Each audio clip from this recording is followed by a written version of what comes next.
Right now, as you're watching this, there's a very small window open for your coneflowers, and by the time August is over, that window will have closed. What you do during these next few weeks determines whether your echinacea rewards you with one last flush of blooms, survives winter with a strong, healthy crown, and returns next year bigger than ever, or whether it spends the rest of the season wasting precious energy, producing seeds while slowly weakening itself for the months ahead. The frustrating part is that most gardeners never realize they're making mistakes because their plants still look beautiful. The flowers are colorful, bees are everywhere, butterflies are visiting every afternoon, and everything appears perfectly healthy. So they leave the plants alone, or worse, they keep cutting flowers right through the end of August, thinking they're helping. That simple mistake quietly changes everything. August isn't just another summer month for echinacea. It's the transition month. Your plant is shifting from producing flowers to preparing for winter, and every decision you make during this period influences what happens next spring. So today, I'm going to walk you through exactly what your coneflowers need throughout August. We'll cover the precise pruning window that most gardeners miss, the dangerous disease that looks harmless until it's too late, the watering mistake that weakens next year's flower buds, and the tiny beneficial insects that many people accidentally kill without realizing they're protecting the entire garden. Stay with me until the end, because the order matters just as much as the advice itself. Before we dive into today's video, I have a major announcement. The gardening guide you've been writing to me about for months is finally here. The Plant Once Garden is officially out. You've been incredibly patient while I took the time to get this right. It's approximately 150 pages containing everything this channel teaches, gathered into one complete reference and designed with a hand-drawn heritage cover and warm cream pages that feel like a guide your grandmother would have kept on her bookshelf. Inside, you'll discover the 90 perennial plants that return every single year with very little work, 6 complete garden plans, the no-labor planting calendar, and the complete hydrogen peroxide method explained from beginning to end. I've also included the specific perennials that attract hummingbirds, the chapter showing how a garden transforms over 20 years, and the common mistakes that shorten the lives of otherwise healthy plants. This isn't a book you'll read once and forget. It's a gardening reference you can keep reaching for season after season. You can scan the QR code on your screen right now, or click the link in the pinned comment or description below to get your copy. Thank you again for your patience. Now, let's get back into the garden. The biggest mistake gardeners make with coneflowers in August isn't necessarily making the wrong cut. It's making the right cut at the wrong time. August should never be treated as one long month, because your echinacea isn't doing the same job from beginning to end. During the first half of the month, the plant is still capable of producing another round of flowers if you redirect its energy correctly. By the second half of the month, however, that same plant is beginning its transition toward winter, and suddenly the very pruning that helped earlier can start working against it. That's why timing is everything. If you walk out into your garden during the first week or two of August, don't immediately reach for your pruners. Spend a minute simply looking at the flowers. Focus on the blooms that have already finished their display. Their once bright petals will have faded into a papery texture. Many will already be drooping or falling away, and the central cone will begin changing from its softer appearance into a darker, firmer seed head. Those are the flowers you're looking for. The mistake many gardeners make is removing every bloom they can find simply because they're trying to keep the plant looking tidy. But healthy flowers that are still attracting bees and butterflies should remain exactly where they are. Only the blooms that have clearly completed their job should be removed. Once you've identified those faded flowers, don't simply snip the flower head off at the top of the stem. Instead, follow the stem downward until you reach the first healthy pair of leaves, or a developing lateral flower bud. This is where the plant has already prepared its next point of growth.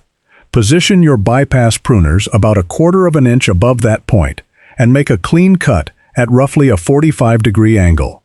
That one small cut does far more than improve the appearance of the plant. By removing the spent flower before it finishes producing mature seed, you're interrupting the plant's natural seed-making process. Instead of continuing to pour valuable energy into ripening that cone, the plant redirects those resources toward the side buds waiting farther down the stem.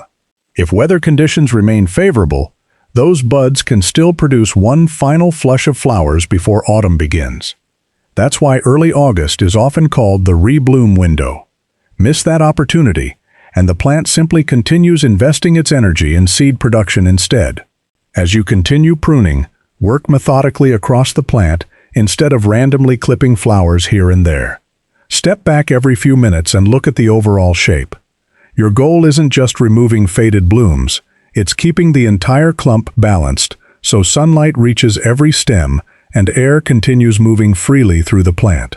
Fortunately, echinacea doesn't demand the precise shaping that shrubs like lavender require. You're simply removing finished flowers while preserving every healthy green stem that's still contributing energy back into the root system. Eventually, however, something changes. As August progresses into its final weeks, your priorities must change with it. Many gardeners never recognize this transition, so they continue deadheading exactly as they did earlier in the month. It seems logical. The more spent flowers they remove, the cleaner the plant looks. But beneath the soil, the coneflower has already begun preparing for winter. Instead of encouraging more flowers, continued pruning now pushes the plant toward producing fresh, tender growth that simply doesn't have enough time to mature before cooler weather arrives. Those young shoots remain soft, making them far more vulnerable when the first frosts eventually arrive. This is why experienced gardeners deliberately put the pruners away during the second half of August. Stopping your deadheading isn't neglect.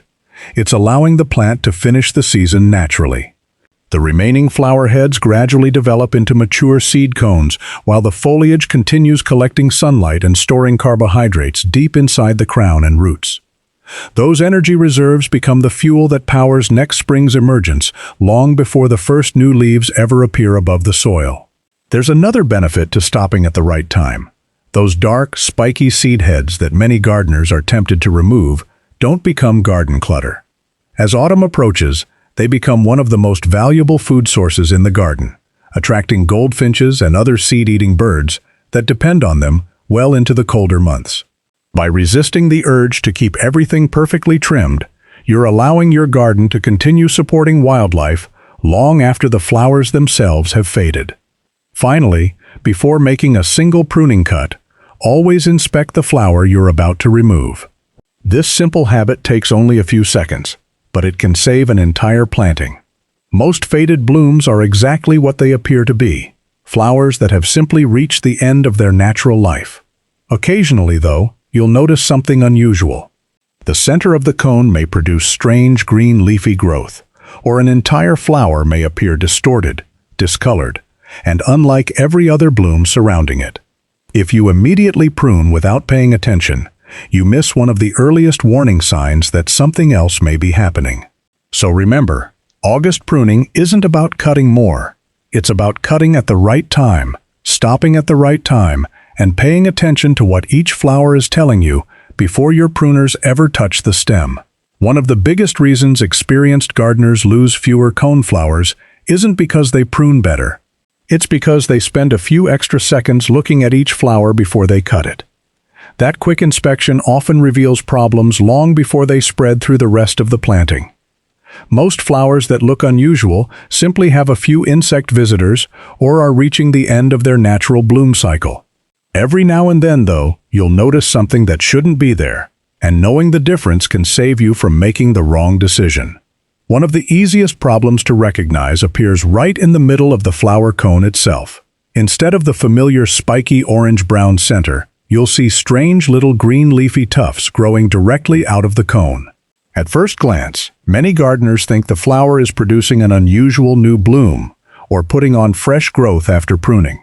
It actually isn't. What you're looking at is usually the work of areophyid mites. These microscopic mites feed inside the developing flower, causing the cone to produce those odd leafy structures instead of forming normally. The good news is that the damage is usually limited to the individual flower head. You don't need to panic, and you certainly don't need to dig up the entire plant. Simply prune off the affected bloom, Place it in the trash rather than the compost pile, and allow the rest of the plant to continue growing normally. Removing that single flower is usually all that's needed to prevent the mites from continuing their life cycle on that bloom. Unfortunately, not every distorted flower has such a simple solution. Sometimes you'll find a bloom that looks completely different from every other flower in the garden. Instead of bright purple petals surrounding a healthy cone, the entire flower appears stunted, misshapen, and strangely green or yellow. The petals may be twisted, the cone may never develop properly, and the whole plant simply looks unhealthy compared to its neighbors. That's a completely different problem. Those symptoms point toward aster yellows, and unlike eriophyid mites, this isn't something you can prune away. Many gardeners make the mistake of cutting off the damaged flower and hoping the plant recovers. Sadly, it won't. Aster yellows affects the entire plant, not just the bloom you're looking at. Once symptoms become obvious, the safest course of action is to remove the entire plant, including the root system, before the disease has an opportunity to spread to nearby susceptible plants. It's never an enjoyable decision, especially if the plant has been growing beautifully for years, but removing one infected plant is far better than risking an entire bed of healthy perennials. Fortunately, these serious problems are relatively uncommon. Far more often, the challenge isn't disease at all. It's helping the plant prepare for next year while it's still enjoying the warmth of late summer. If you planted your coneflowers this spring or even earlier this summer, August requires a completely different mindset. Most people are thrilled to see those first flowers appear. After all, you've watered the plant, watched it establish itself, and now it's finally rewarding you with colorful blooms. The natural instinct is to leave every flower exactly where it is, so you can enjoy the display for as long as possible. Ironically, that's often the worst thing you can do for a first-year plant. Young coneflowers have only one priority during their first growing season, and it isn't producing flowers. Their real job is building the deep, powerful root system that will keep them alive through winter and fuel vigorous growth for years to come. Every flower the plant produces requires energy. Every developing seed head requires even more. That's energy the young plant could be investing below ground instead. If your echinacea was planted this year, don't be afraid to sacrifice those blooms by the middle of August. Remove the developing flower buds and flowering stems, even if it feels a little disappointing. You're trading a few weeks of flowers now for a much stronger, healthier plant next year. It's one of those gardening decisions that feels wrong in the moment, but pays you back every single season afterward. Established coneflowers, however, have a different challenge as August continues. Although they're famous for tolerating heat and dry weather, many gardeners misunderstand what drought actually does to the plant. A mature coneflower can survive weeks of hot weather without immediately collapsing, which often gives the impression that it doesn't need water at all. But surviving and thriving aren't the same thing. During prolonged periods of severe late summer drought, the plant begins protecting itself by reducing the amount of energy invested in developing next year's crown buds. Those hidden buds, tucked safely at the base of the plant, are what eventually become next spring's new stems and flowers. When the soil remains extremely dry for too long, those future buds can become smaller and weaker. The solution isn't daily watering. It's one slow, deep soaking at the base of the plant during extended dry spells, allowing moisture to reach deep into the root zone before the soil is left to dry naturally once again. That single deep drink often does far more good than a week of light watering ever could. While you're checking your flowers, don't be surprised if you notice slender reddish-tan beetles crawling across the cones during August. Many gardeners immediately assume they're damaging the flowers simply because they're so visible. In reality, these are often soldier beetles, and they're some of the most welcome visitors your garden can have. They spend their time feeding on aphid eggs, soft-bodied insects, and mite larvae, while also helping pollinate flowers as they move from bloom to bloom. They're doing exactly the kind of work most gardeners hope beneficial insects will do. So if you see them covering your coneflowers, resist the temptation to reach for an insect spray. They're helping your garden far more than they're hurting it. Finally, if you're planning to bring some of those beautiful blooms indoors, Timing makes all the difference. Many people naturally choose the biggest, fullest flower in the garden because it looks the most impressive. Ironically, that's the bloom least likely to last once it's sitting in a vase. Instead, head into the garden early in the morning while temperatures are still cool and choose flowers whose petals have only just begun opening away from the central cone. At that stage, the blooms are still developing, allowing them to continue opening indoors, rather than finishing their life cycle immediately after being cut. That simple change in timing can mean enjoying your arrangement for more than a week, instead of watching the petals begin dropping after only a couple of days. Little details like these rarely receive much attention, yet together, they often make the biggest difference between coneflowers that merely survive August and those that return stronger, healthier, and covered in blooms the following year. By now, you've probably noticed something about August care for coneflowers. None of it is complicated. The challenge isn't that echinacea is a difficult plant to grow. It's knowing exactly what the plant is trying to tell you as the season begins winding down. Once you understand those signals, the decisions become much simpler because you're working with the plant instead of against it. So let's go step by step through the August routine that keeps healthy coneflowers performing at their best. 1. Read the cone signal. Before you water, fertilize, or even think about picking up your pruners, let the flower tell you what stage it's in. Most gardeners focus entirely on the colorful petals because they're the most eye-catching part of the bloom. The petals, however, don't tell the whole story. The real indicator sits right in the middle of every flower. Look closely at the central cone. Early in the flowering season, it's relatively soft and lighter in color, while the surrounding petals stretch outward in rich shades of purple. As August progresses, those petals begin fading, drooping, and eventually dropping away. At the same time, the cone becomes firmer, darker, and noticeably more spiky as it starts developing mature seed. When roughly half the blooms across the plant have reached that stage, your coneflower has entered its August transition period. That's your signal. Many gardeners wait until every flower has completely finished blooming before taking any action. Unfortunately, by then the plant has already spent weeks directing its energy into seed production instead of producing another flush of flowers. Reading the cone, instead of simply looking at the petals, helps you act at exactly the right moment. Not too early and not too late. The plant tells you when it's ready. You simply have to know where to look. 2. Watch the pollinator shift. There's another signal happening in the garden that many people never notice. It doesn't come from the plant. It comes from the insects visiting it. Spend just a few minutes watching your coneflowers during a warm August morning. Earlier in the summer, every healthy bloom seems alive with activity. Bumblebees move methodically from flower to flower. Honeybees gather pollen. Butterflies settle gently on the petals, and native bees seem to appear from every direction. Then something changes. Without realizing it, you'll begin seeing fewer visitors on the older flower heads. Bees may briefly inspect them before flying away to fresher blooms nearby. Butterflies spend less time landing on them, and pollinator activity gradually shifts toward flowers that are still producing abundant nectar. That's nature giving you another clue. Once pollinators begin losing interest in a flower head, it's usually because the bloom has completed its primary job. Nectar production has slowed, and the plant is directing more energy into developing seeds than attracting insects. If you're still within that early August pruning window, this is an excellent time to remove those spent blooms.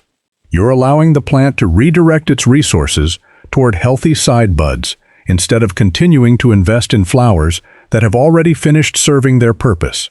The insects often recognize that moment before gardeners do. Learning to notice their behavior makes timing much easier. 3. Make the lateral joint cut. Now that you've identified which flowers should come off, it's time to make the cut correctly.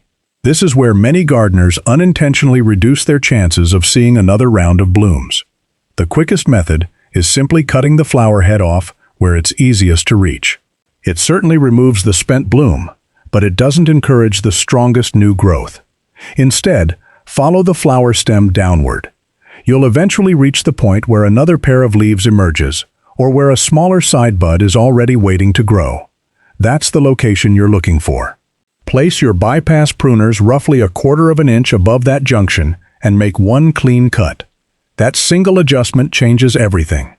Instead of leaving a long, bare section of stem behind, you're encouraging the plant to activate the growth that's already prepared lower down. Those dormant side buds receive the plant's energy almost immediately, giving you the best opportunity for a fresh display of flowers before the growing season begins coming to an end. It's a small difference in where you cut, but it produces a much larger difference in how the plant responds. 4. Avoid cutting to the base. One mistake causes more long-term damage than almost any other August pruning error. Some gardeners become so enthusiastic about tidying their flower beds that they remove entire green flowering stems all the way down to the soil. It certainly makes the garden look neat for a few days. Unfortunately, it also removes valuable foliage the plant still depends on. Those green stems and the healthy basal leaves surrounding the crown continue acting like solar panels throughout late summer. Every sunny day, they're producing carbohydrates that move down into the root system, where they're stored for winter and used to fuel next spring's growth. Take that foliage away too early, and you've reduced the plant's ability to store those reserves. Remember, flowering season may be ending, but the plant itself is still working hard beneath the surface. So resist the temptation to cut everything back just because a few flowers have faded. Leave every healthy green stem that's still contributing energy to the plant. The major cleanup can wait until the proper season. 5. Escape the August hose trap. August heat often convinces gardeners that every plant needs frequent watering. That's understandable. The days are hot, rainfall may be scarce, and the entire garden can appear thirsty by late afternoon. Echinacea, however, isn't built like many other garden perennials. Its prairie heritage allows it to tolerate dry conditions remarkably well once established, and that's where many watering mistakes begin. People see hot weather and automatically reach for the hose every evening. Instead of helping the plant, they create consistently damp soil around the crown just when temperatures remain high. Warm soil combined with excessive moisture creates ideal conditions for crown rot and other moisture-related problems that healthy coneflowers rarely experience in their natural environment.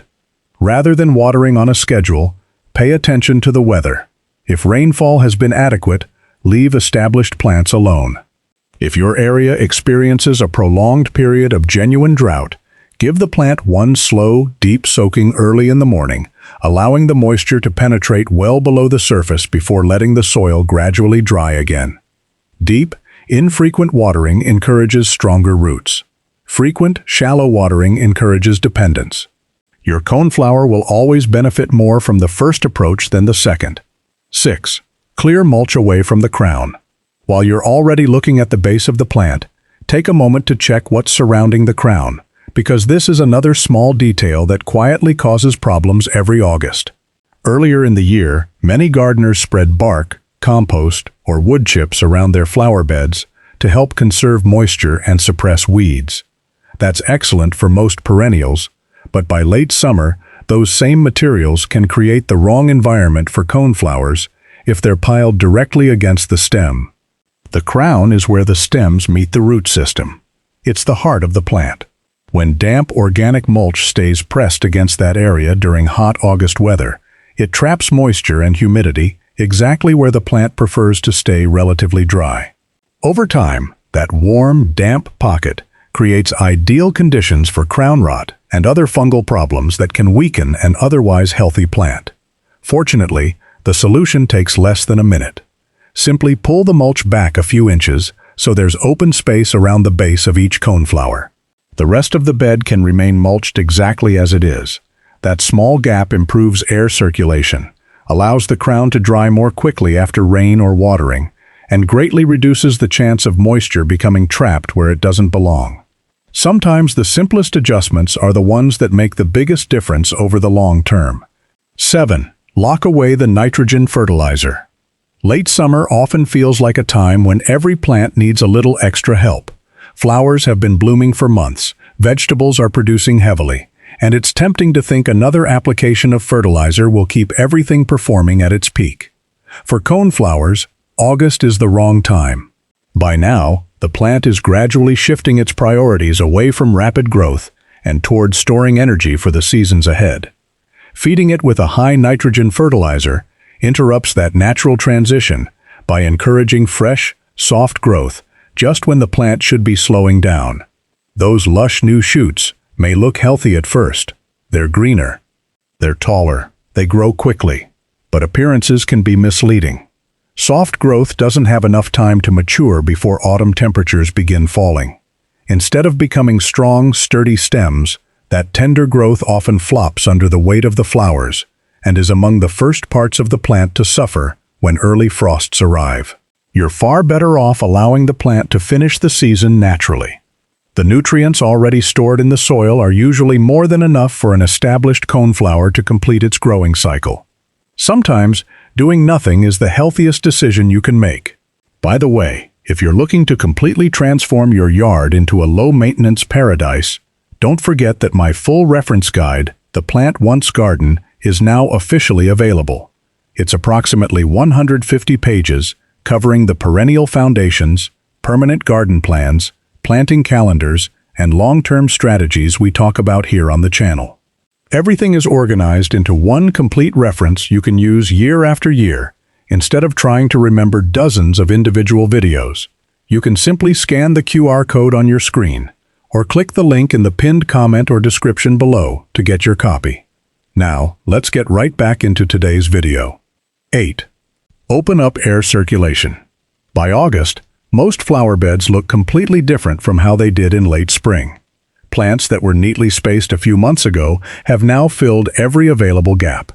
Neighboring perennials lean into one another, ornamental grasses spread outward, and foliage begins overlapping from every direction. While a full garden looks beautiful, it can quietly create one problem: still air. When humid air becomes trapped around the lower stems, moisture lingers much longer after rain, heavy dew, or watering. That creates the perfect conditions for powdery mildew and other fungal problems that become much more common during late summer. You don't need to remove half your flower bed to solve the issue. Simply look for plants that have begun leaning heavily against your coneflowers. A quick trim here, a support stake there, or gently tying back an overgrown neighbor is often enough to restore airflow around the entire clump.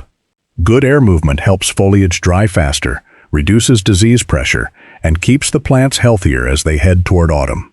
9. Stop pruning by late August. This is the point where many gardeners accidentally undo all the good work they've done earlier in the month.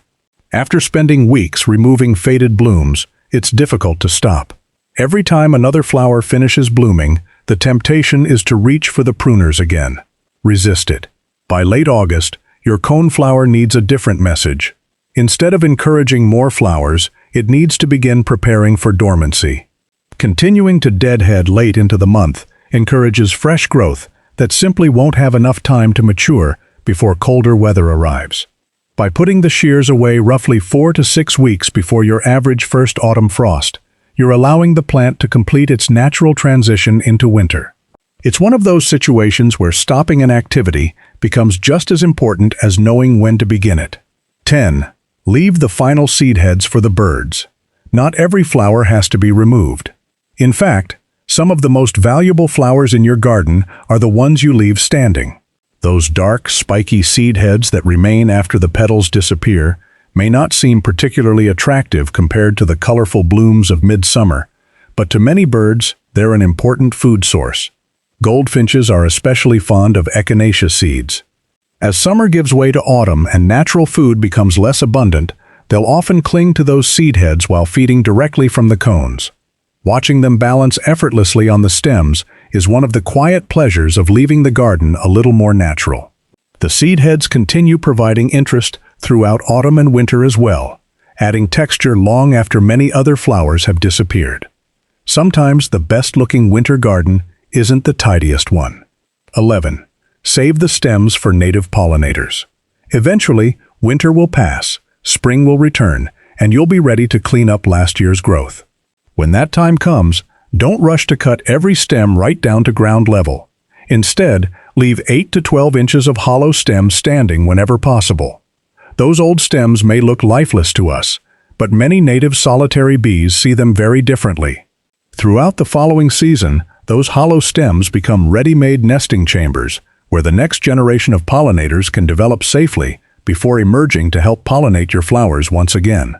It's one of nature's simplest partnerships. The plant provides shelter, the bees provide pollination, and your entire garden benefits from both.